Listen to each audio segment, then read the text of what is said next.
Na realidade, China e Rússia bancariam a Venezuela em qualquer situação, entendeu? Se o Maduro chegasse ali e dissesse, olha, não vai ter eleição e eu vou ficar no poder pelos próximos 4 anos porque nós estamos num processo de sanção, a violência é grande aqui. Fernando, mas isso é ditador. Não, isso foi o que o Zelensky fez na Ucrânia e que ninguém falou absolutamente nada. Todo mundo achou que tá tudo certo. É isso mesmo, vamos seguir assim. Isso é o que acontece na Arábia Saudita, que nem eleições tem e que é um país parceiro dos Estados Unidos. Então, China e Rússia apoiariam o Maduro, eu acho que em 90% das vezes naquela situação, porque o interesse geopolítico manda aí nessa situação, né? E também porque China e Rússia não estão na América Latina. O que quer que venha acontecer na Venezuela aqui, para rebater lá, é muito grande, né? É muito diferente. Basta ver como China e Rússia tratam os seus vizinhos e os seus problemas diplomáticos vizinhos e como tratam os problemas diplomáticos longe do seu território. Então, essa questão eu acho que não é definidora para a gente saber quem está certo ou quem está errado, mas é um dado que nós temos que trabalhar. China e Rússia reconheceram e, portanto, uma parte desse novo mundo geopolítico que está se montando reconhece a Venezuela. Aonde é que vem, de onde vem o veto do Brasil, esse poder de veto do Brasil? Primeiro, o BRICS não tem nenhum poder de veto estabelecido ali, não há um regulamento dizendo, olha, um dos países tem veto, não foi assim. Agora, há um certo respeito histórico diplomático à atuação do Brasil e, em especial, à atuação do presidente Lula. E foi por isso que China e Rússia não passaram por cima da posição brasileira nesse primeiro momento. Aceitaram, reconheceram, até porque ninguém entrou ainda no BRICS agora, esse processo ainda deve levar 1 ano, 2 anos, então há tempo, há espaço, mas veja, assim que o presidente Lula e o Brasil ofereceram esse veto, vamos dizer assim, à entrada da Venezuela, o Putin, no dia seguinte, fez um discurso tremendamente questionador sobre isso, dizendo que vê com bons olhos, que a Venezuela é uma nação amiga e fez tudo o que for possível. Então, acho que nos próximos meses, o que vai acontecer é isso, uma pressão sobre o Brasil dentro dos BRICS, de Rússia e China, dizendo o seguinte, olha só, esse conglomerado aqui, ele tem que caminhar para um determinado lado, ele tem que se tornar uma oposição geopolítica aos interesses norte-americanos. Você, Brasil, vai ter que definir de que lado você quer ficar.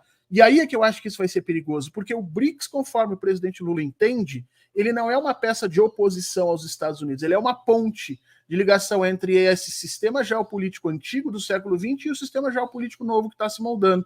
Mas China e Rússia não querem pontes. China e Rússia querem que, nesse momento, o BRICS seja um divisor de águas. Então, eu acho que a posição brasileira vai se tornando insustentável. Não porque a Venezuela está levantando a voz ou baixando, mas porque China e Rússia devem vir aí exigindo que a posição brasileira se aclare nesse processo. Agora, tem uma diferença grande entre o posicionamento da China e da Rússia em relação ao Brasil.